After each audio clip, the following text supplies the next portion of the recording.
In this video, I'm going to show you how to activate Capital One Platinum credit card. First things first, you'll need to have its official mobile app installed on your phone.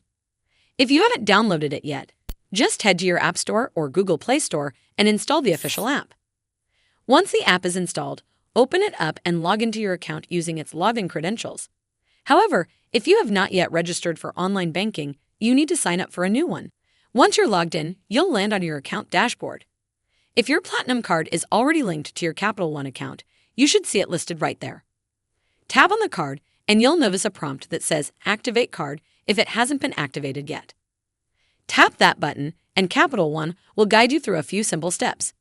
Usually, it'll ask you to verify the 3-digit security code from the back of your card and maybe confirm a few details for security purposes.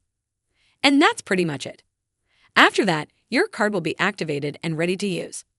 Well, that's how you activate your Capital One Platinum credit card. I hope you found this video helpful. And if you did, make sure you give this video a super thanks by clicking on the heart icon to help support the channel, and don't forget to hit the subscribe button. We'll see you in the next one.